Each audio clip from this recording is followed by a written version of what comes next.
Hey everyone, welcome back to another episode of the Year of Cooking Canuck. On today's segment of Clearly Canadian, I'm going to be making a side dish.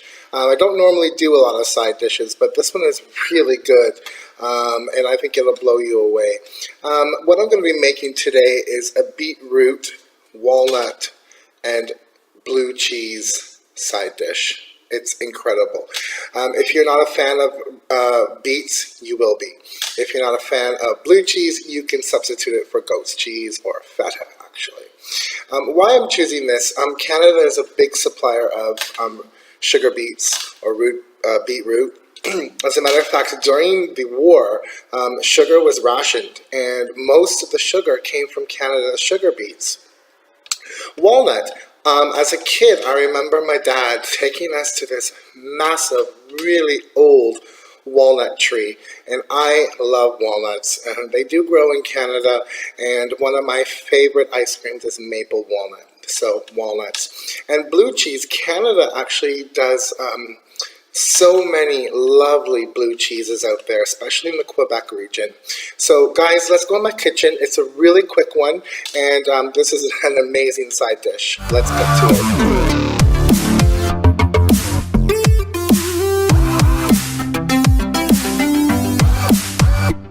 Welcome to the kitchen countertop as usual. So the ingredients for this are very, very simple. What I have here are vacuum sealed, pre-cooked beets. Now, if you want to buy the fresh and cook them yourself, be my guest. I just find it's really, really, really messy. So I have 3 quite large beets here. I have a bag of walnuts, which I will show you what I'm going to do with these. They're going to be crushed, basically. I have my blue cheese, which I put into the freezer for about 15 minutes, and then it makes it easier to cut up into cubes. I have some oil. This is a mixture of sunflower and extra virgin olive oil. I have some margarine and salt and pepper to taste. That's it. Now, you could add bacon to this. I think it might take away from the beets, and there's already a lot of salt in the blue cheese, so that's optional. It's completely up to you. Right, so this is all the ingredients, guys, and I'll show you what I do next. Hey friends, okay, so what I've gone ahead and done off camera is I put a slit in the package and drained out all that beet juice in the sink, and then I slipped them into my casserole dish. The reason being is, guys, beets, they stain everything, including your fingers. So that's why I'm using a pair of tongs and like a steak knife to cut these guys. So in my casserole dish, and they're really soft because they're cooked. So I'm going to go ahead and cut these into kind of like steaks. And then from there,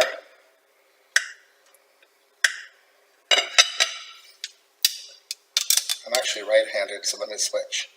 I'm going to just cut them into cubes, like such. Okay?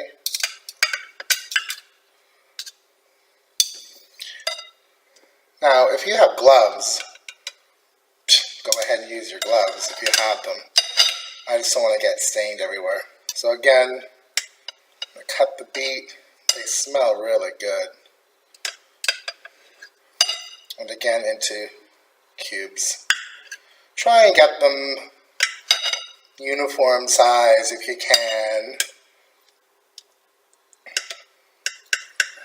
So again, my friend Michelle, her mom makes the most amazing homemade beets. So shout out to you, Mrs. Mertens, for your beets. They're one of the best I've ever had. Right, so guys, I can't resist to taste one of these because they just smell so good. Oh, lovely. I'm going to continue with this and then show you the next step. Hey everyone, I'm back. So I've gone ahead and cut my beets up into pretty much uniform sized pieces. And they are quite sweet. Bit of the package in there. All right. So at this point, I'm going to go ahead I'm going to liberally salt them. I know there's salt in the blue cheese too, but just a bit, maybe about a teaspoon here. Right, and then I'm going to put some pepper to your taste. And then what I'm going to do, I'm going to set these aside for just a moment. And what I have here, my mortar and pestle, are my walnuts. You can crush these in the bag they're in using your fist if you want, or put them in a baggie with a rolling pin or a pot or whatever you prefer. So I'm just going to go ahead and crush my walnuts. Now, don't do that. You want the walnuts to be very, very fine. Not a paste, but you want them to be crushed almost to like a meal consistency. And I'll explain to you why in a second. This almost acts like, how should I put it? I guess like kind of like, this is kind of like a dressing size, so it would act like your breadcrumbs. Put it that way. So you want pieces, but you don't want it to be pulverized.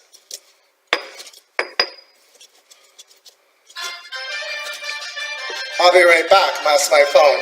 I'm going to finish this. Hey gang, all right, I'm back, and as you can see, I crushed the walnuts quite fine.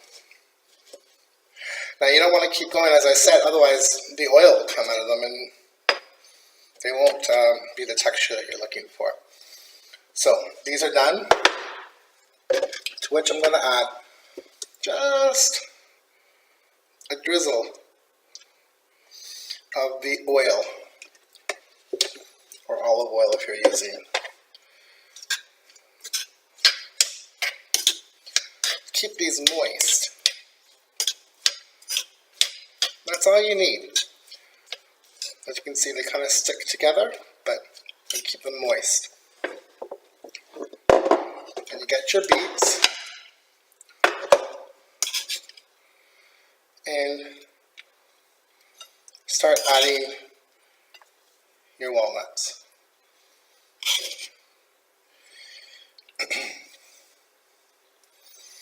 Now, if you have a nut allergy, or you're allergic to walnuts in particular, you can use pine nuts. I wouldn't go with a salty nut. These are unsalted, by the way, guys. They're just raw. So you get the drift here. Right. They're all added in. And then gently give it a toss. Just slightly.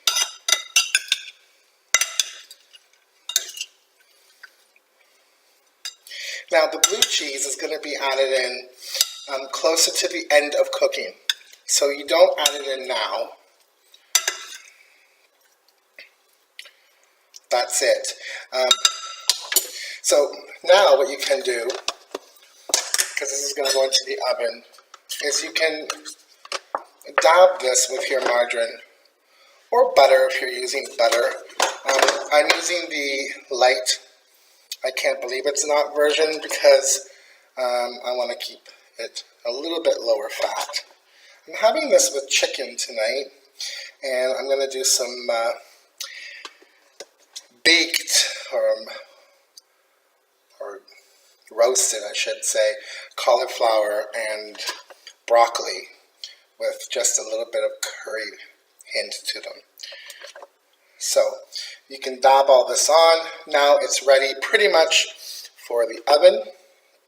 You're going to put this in a moderate oven, I'd say about 180°C, and keep an eye on it. When the beets start to roast, you want them to roast. We'll be back and I'll show you what I do next. Hey gang, welcome back. I let my beets roast in the oven, and as you can see, they're starting to get a lovely roast flavor and color to them. They're still moist, And there's all those lovely walnuts in there. Now, I've had a taste of this, and I know the blue cheese is going to be salty. However, these beets are quite sweet, so taste yours. Due to that fact, I'm just going to add a little bit of salt. And I feel that they need pepper. Like, guys, you should always taste your food. And as I said, it's always easier to add than take away. So in the beginning, I lightly salted it and peppered it. However, now I feel it needs a bit more. Now, completely optional, I'm going to put a little bit of hot sauce. You don't have to. I just, on the whim of my pants, decided to do this. Because I really love hot sauce. And I think it will go really good with the blue cheese, as a matter of fact, because it will kind of be like that buffalo wing flavor. Ooh, good idea, Dan. Oh, that smells so good. You can smell the beets. And, oh, it's lovely. Right. At this point, I've cubed my blue cheese while it was very cold. And I'm going to pop it on top.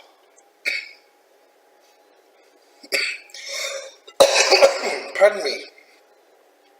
Now, you can add as much or as little blue cheese as you like. I didn't use the whole package. There's a little bit left, but that's it. So all I'm going to do now, guys, is pop this back into the oven. Keep an eye on it for maybe another 5 minutes or so. It's pretty much cooked. It's done. We just want the blue cheese to melt slightly, not completely. And we'll be right back. Hey, my friends, we're all done. This place smells amazing. I did add a few little dashes of hot pepper sauce, hot sauce, at the end here. Guys, this is a really elegant side dish. You will totally impress your friends and family. This is something that they may thought you bought store-bought. It is restaurant worthy, and it's so simple, so good for you, and easy to put together. It's like rubies and pearls. It's just amazing. I hope you try this side dish for your next luncheon, brunch, dinner. This can be served with just a simple salad, alongside a sandwich, or with an elaborate meal. Guys, I thank you so much for spending time with me on the Euro Cooking Canuck. Please don't forget to go to my Facebook page. I will also add the link below. Follow me on Facebook for all of the updates of videos, what's coming up next, and recipes. Again, guys, thanks for watching this segment of Clearly Canadian, and we'll see you next time. As usual, I'll show you a couple of photos at the end. Ciao for now, guys. Merci beaucoup.